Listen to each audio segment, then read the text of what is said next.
On va bientôt recommencer la journée. Là. Ce matin, nous avons vu les impacts sur les mouvements de terrain, principalement, et cet après-midi, on va explorer sous forme de 5 exposés les risques hydrauliques, fluviaux et littoraux.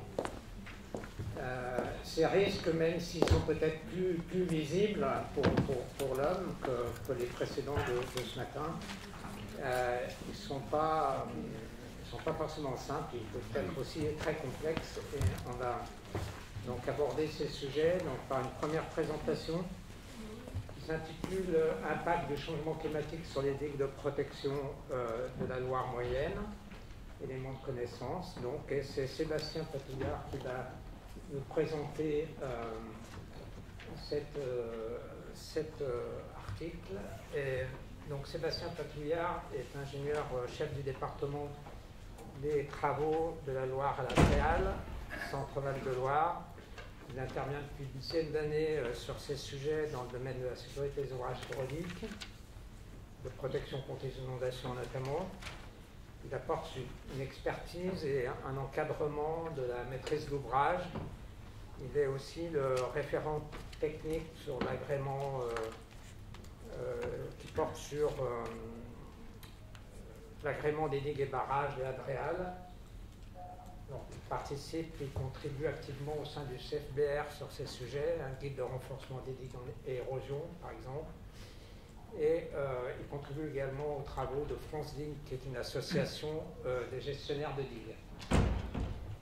Il accompagne aussi le développement de certaines actions de recherche, notamment en partenariat, enfin sur la base des travaux qu'il dirige, en partenariat avec le BRGM, l'Université FM, etc. Donc, vous avez la parole, et donc le timing, c'est 25 minutes avec les questions, donc plutôt 20 minutes de présentation. Donc c'est parfait, je vais commencer. Et donc comme vous le disiez, ma partie c'est plutôt les ouvrages digues de protection contre les inondations, donc c'est de ça dont je vais vous parler. L'étude structurelle de ces ouvrages fait appel à 3 grands domaines d'ingénierie, la géotechnique, l'hydraulique et le génie civil. Par contre, le contenu de ma présentation traitera peu de la géotechnique, mais plutôt d'autres disciplines qui auront un impact sur les données d'entrée des études structurelles.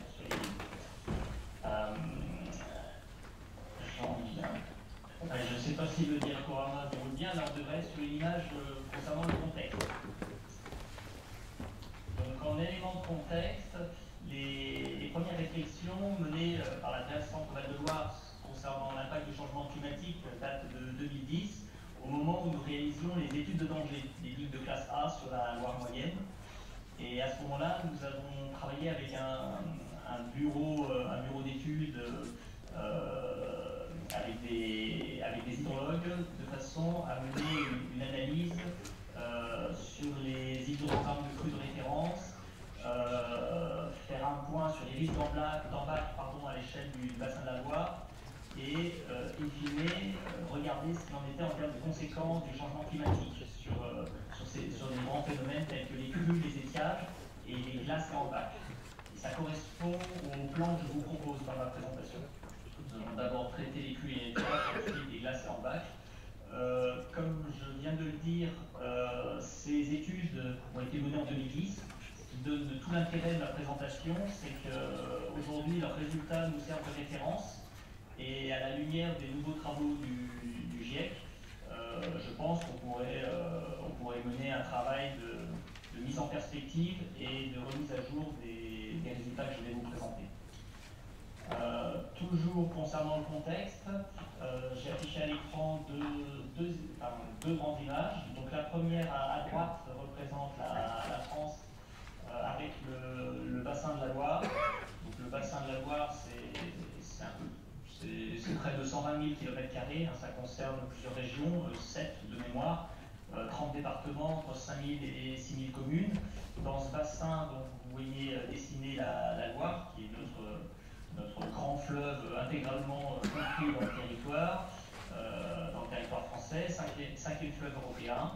Et ce que j'appelle, dans la suite de mon exposé, la Loire moyenne, c'est la portion qui est indiquée en rouge ici et qui va de Nevers à Angers.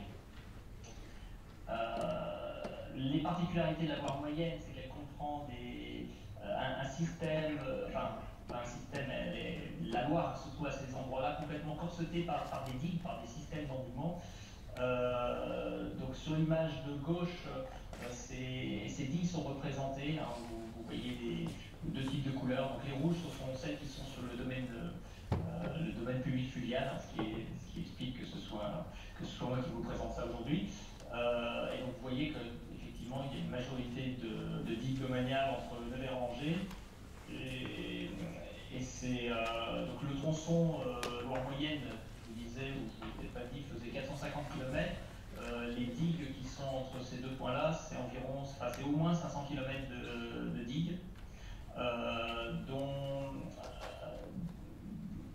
certaines sont les digues de Classin dont je vous parlais tout à l'heure. Donc du côté d'Orléans, de Tours et à l'amont d'Angers, nous avons des grands systèmes d'endiguement qui protègent plus de 50 000 personnes chacun et dont les ouvrages font au moins une cinquantaine de kilomètres. Enfin, c'est l'ordre de grandeur. Donc ces aménagements sont des grands ouvrages qui mesurent en hauteur de 5 à 7 mètres en moyenne. Les premiers aménagements datent du XIIe siècle et donc ce sont des ouvrages qui ont été remaniés dans l'histoire en fonction des crues, des périodes de réhabilitation. Donc je vous ai mis une petite coupe ici issue des travaux de Roger Dion qui représente bien les différentes règles de construction qui ont sévi à certaines époques. Hein. La coupe du bas, c'est plutôt le XVIe siècle, et puis on a ici le XVIIIe et début du XXe en haut. Je vous ai mis une petite gravure aussi qui représente d'abord une brèche. Et ce qui est intéressant, c'est que cette brèche laisse voir au moins deux coupes de construction et de renforcement, dont une digue. Alors la brèche, elle a eu lieu au XVIIe siècle. Et elle permet de voir justement au XVIe siècle une digue qui, elle, était très maçonnée avec de la pierre de taille. Donc ce qui vous montre que la structure de ces ouvrages mixtes est relativement hétérogène. Je rentre maintenant dans le sujet des crues et étiages.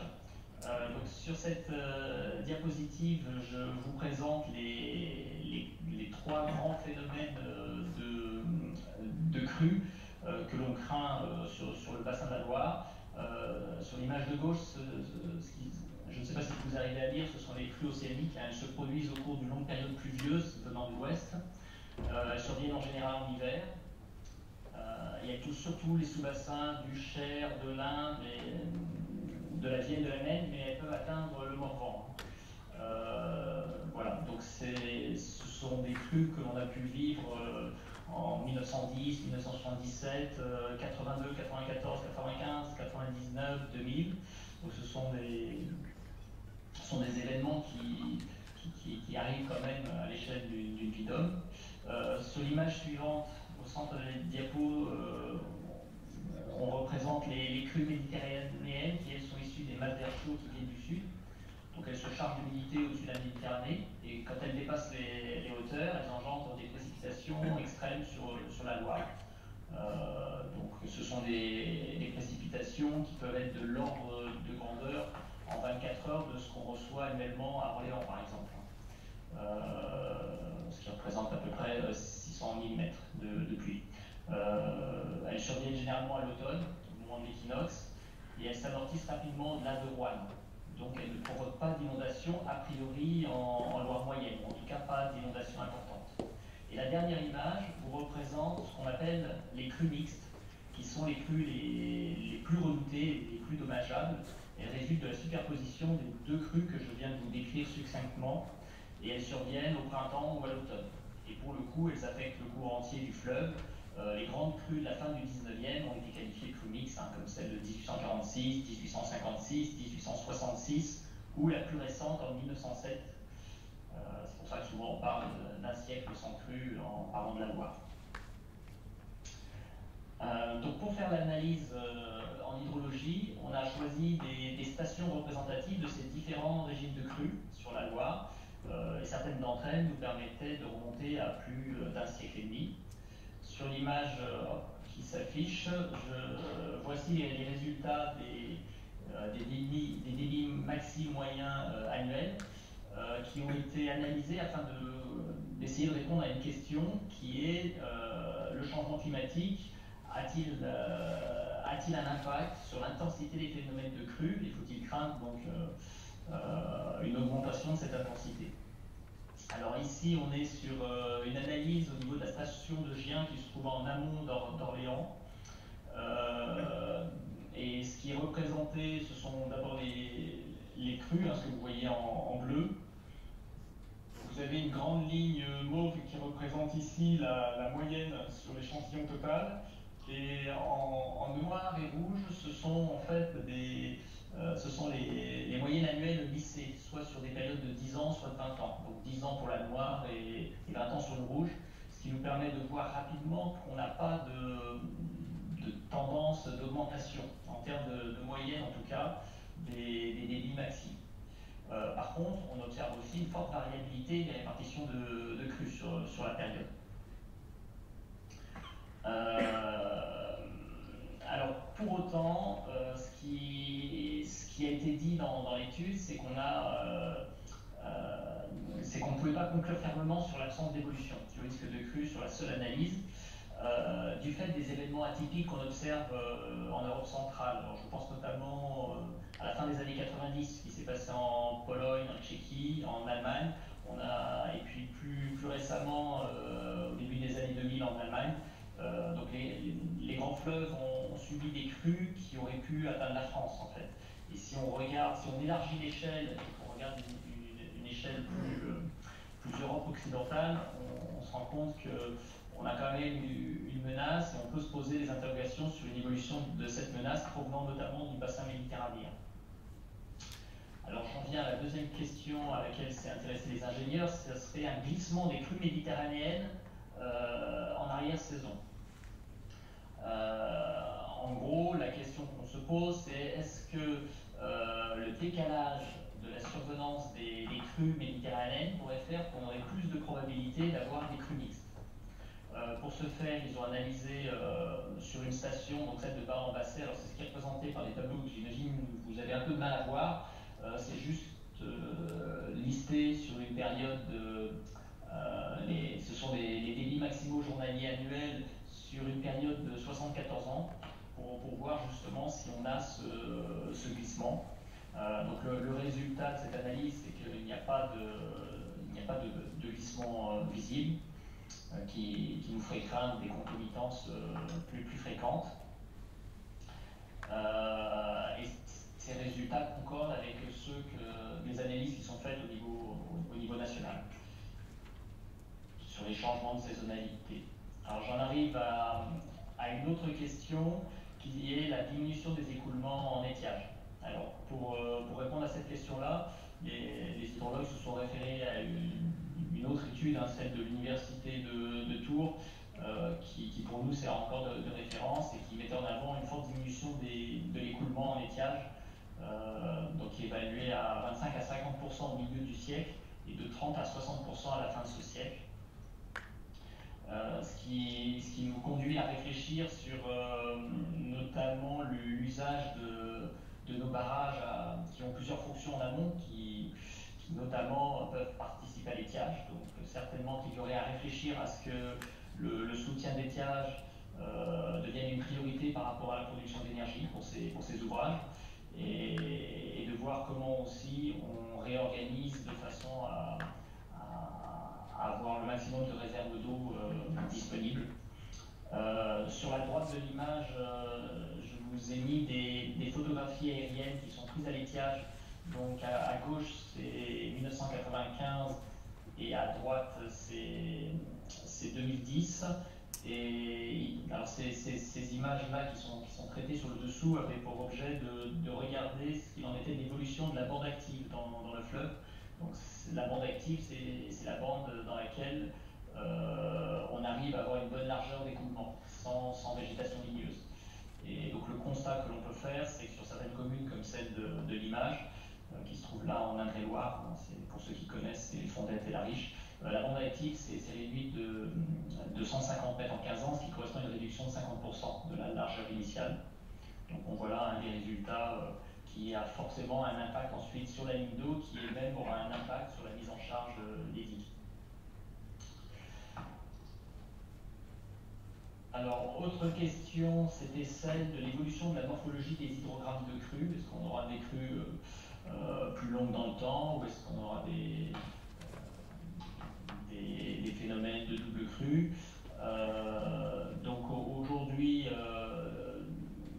dans nos études de référence, on n'a pas d'éléments tangibles, hein. On a juste ce que je vous ai un petit peu annoncé tout à l'heure. On a ces phénomènes pluvieux d'origine méditerranéenne qui ont engendré des crues récentes, hein, en 86, 2003, 2008, et qui se sont traduits par des pénétrations de plus en plus profondes dans le bassin versant. Donc, même si ces phénomènes ne sont pas accompagnés par un changement notable de durée, qui serait de nature à changer la morphologie des hydrogrammes de crue, aujourd'hui on travaille toujours sur les mêmes hydrogrammes, on constate que ces phénomènes ne sont pas encadrés par les statistiques actuelles. Et d'ailleurs, le bureau d'études avait conclu quelque chose du type les 3 dernières crues de la Loire font apparaître des intrusions méditerranéennes croissantes, seraient-elles d'aimables avertissements? Alors j'en viens maintenant à vous parler des phénomènes de glace et en bac. Alors cette première image, avec le petit texte là, que vous pouvez lire, outre l'intérêt historique, c'était plutôt pour vous montrer l'ampleur de ce qu'on peut appeler en bac sur la Loire. Donc vous voyez, ce sont des amoncellements de glace, hein, dont les dimensions peuvent être de plusieurs dizaines de mètres. Et c'est un phénomène relativement ancien, donc ça fait longtemps que les chercheurs tentent de trouver une réponse à la question des variations climatiques et la fréquence d'apparition des glaces. À l'époque, on ne parlait pas forcément de réchauffement climatique durable, on parlait de cycle climatique. Et je vous ai mis une petite citation de M. Arago, directeur de l'Observatoire de Paris de 1843 à 1852, qui lui a joué un rôle important dans la connaissance de la formation des glaçons en eau courante. Je ne vous le lis pas, hein, si vous arrivez à le lire, je vous laisse le soin de le découvrir. Et je vais plutôt me concentrer sur la description des phénomènes d'apparition de ces embâcles. Alors cette première image prise du côté d'Orléans en 1987 représente ce qu'on appelle des phrasiers. Donc ce sont des cristaux de glace soudés entre eux en forme de galette bordés de bourrelets blancs que vous pouvez voir sur l'image. Les conditions d'apparition, c'est une perte de chaleur brutale durant la nuit. Et ces phrasiles se développent au fond du lit, dégagés de vase et de végétation, ce qui, pense-t-on, facilite le rayonnement. Et au moment de leur formation, la température de l'eau avoisine les 0 degrés. Donc on est sur des objets flottants, une fois qu'ils sont formés et remontés à la surface. Donc sur l'image suivante, je vous présente la suite du phénomène. Donc si la température diminue encore, ces phrasiles vont devenir de plus en plus grands. Ils vont s'arrêter sur des endroits un peu profonds, boucher les passages étroits entre les ponts, commencer à durcir, et ils se changent in fine en véritables blocs de glace qui forment des barrages temporaires jusqu'à former une véritable banquise. Donc c'est ce que vous voyez sur l'image du bas, Sandillon 87. Donc il arrive également que les phrasiles provenant de l'amont après se glissent sous la glace et s'y entassent et recréent à nouveau de la glace, ce qui réduit d'autant l'écoulement. Et donc on a, ce qu'on peut dire, c'est que ce phénomène d'embâcle, sa traduction principale, c'est une détérioration très importante des conditions d'écoulement. Le dernier phénomène dont je vais vous parler et qui fait suite au précédent, c'est ce qu'on appelle la débâcle, qui est induite par une fonte des glaces, qui est due à l'augmentation des températures le plus souvent. Alors elle ne se produit pas de la même façon sur l'ensemble du cours d'eau. L'augmentation de température s'accompagne d'abord de formation de crevasses, qui ensuite induisent une fragmentation de la banquise en de multiples blocs. Les blocs sont ensuite emportés par l'écoulement avec une élévation du niveau d'eau et une variation brutale de débit. Pour ceux que ça intéresse, c'est des calculs qui sont faits, hein, de pouvoir dire à quel débit on arrive une fois que la glace va être lâchée, pour anticiper sur la destruction des ouvrages, des ponts, etc. et mettre en place des mesures conservatoires avec la mise en place de mines et d'explosifs au droit des ouvrages.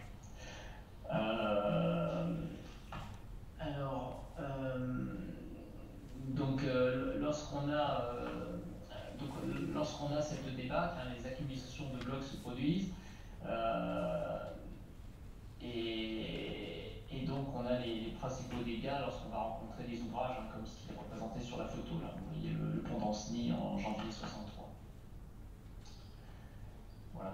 c'était une présentation de ces phénomènes. Alors il va sans dire que même si nos amis hydrauliciens ne les étudient pas forcément, historiquement, ce sont les crues les plus dévastatrices sur la Loire et l'ensemble des ouvrages de la Loire.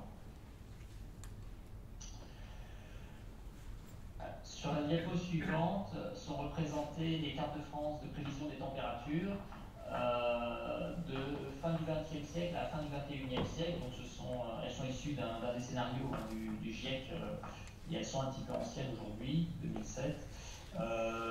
Mais le principal enseignement, c'est que sur l'image de gauche qui représente l'été, on a une variation de température estimée entre 4 à 5 degrés sur la Loire moyenne. Donc je pense que vous ne voyez pas bien les villes, mais la Loire moyenne se situe là. Je place la main dessus. Donc là, ici, on est sur le bec d'Allier, on passe par Orléans, Tours et Angers par là. On est dans la zone rouge. Et par contre, en hiver, elle est bien moindre. On va avoir une variation de température de 0 à 2 degrés en aval d'Orléans et de 2 à 3 degrés à l'amont. Alors, ce que ça veut dire, c'est que on peut penser qu'à longue échéance, l'effet du réchauffement ne sera pas brutal. Vraisemblablement qu'il y aura une réduction de la fréquence d'apparition des embâcles sur l'ensemble du fleuve, à la lecture de ces scénarios. Mais par contre, l'ordre de grandeur de fréquence d'apparition des glaces, elle, restera similaire à ce qu'elle est aujourd'hui. Voilà, donc on n'est pas dans un cas, il faut bien voir qu'au moment où on faisait cette étude, on imaginait que peut-être que les scénarios allaient conduire à ce qu'on n'ait plus de phénomène d'embâcle, mais ce n'est pas le cas. Ça va juste jouer sur la fréquence, ni sur l'intensité, ni sur le fait que ça existe toujours. Voilà une autre illustration d'embâcle en 85. Et dans ce que je vous affiche, je crois que le texte reprend ce que je viens de vous dire, donc c'est bon. Donc j'en viens au résumé concernant les résultats des études de 2011. Donc l'analyse ne met pas en évidence de preuves formelles traduisant une évolution de la nature des crues liées au changement climatique. Il n'est pas possible de quantifier l'évolution de la probabilité des crues engendrées par le changement climatique. Toutefois, un faisceau de présomption laisse apparaître un accroissement de l'intensité des crues résultant d'intrusions plus profondes dans le haut bassin du phénomène pluvieux d'origine méditerranéenne. Et ces phénomènes se traduiraient alors par des crues plus intenses, notamment au bec d'Allier, au moment où la Loire et l'Allier se rejoignent. Concernant les étiages, donc, ce que je vous disais, c'est que la diminution alors on aura bien une diminution des écoulements à l'étiage. Cette diminution s'accompagnera d'un accroissement de la superficie des bancs inondés, d'une végétalisation accrue du lit et donc d'une augmentation des contraintes hydrauliques et morphodynamiques. Là-dessus, on a une certitude. Et concernant les embâcles, je viens juste de vous le dire, donc on s'attend à une réduction de la fréquence d'apparition des embâcles. Par contre, on pense que pour les phénomènes de glace, on aura toujours la même fréquence d'apparition. Pour conclure enfin, une dernière image sur les perspectives. Donc, à la suite de ce que je vous ai dit, donc, ce qui est important, c'est de pouvoir confronter l'ensemble de ces résultats aux derniers travaux menés par le GIEC depuis 10 ans. Et donc, on pourrait imaginer tout un tas de travaux ou sujets universitaires qui pourraient reprendre ça. Une question importante, c'est l'appréciation de l'évolution des intrusions méditerranéennes et plus largement des investigations. Alors, peut-être basé sur des données historiques, mais aussi plus récentes, sur les phénomènes extrêmes à l'échelle de l'Europe centrale et occidentale. Et enfin, je vous ai mis en perspective juste un petit point sur le fait qu'on avait dû faire des choix sur la présentation et que les impacts du changement climatique concernent aussi la structure, la fondation des ouvrages, et qu'on a des sujets sur l'évolution de l'écométrie des sols, le comportement des argiles, qu'on a aussi un sujet sur la végétation dans le lit, avec l'évolution des boisements d'une part, les nouvelles espèces du fait du changement climat. De façon globale, une réflexion aussi sur l'aménagement du territoire, avec toutes les questions autour de l'urbanisation à proximité des cours d'eau. et des choix que nous faisons au niveau de ces aménagements. Voilà, donc en conclusion de la conclusion, je vous ai mis une dernière image de biblio, une dernière image pour accompagner une très courte biblio, qui a été, c'est une image prise à Jargeau avec des phrasismes, donc vous connaissez le terme.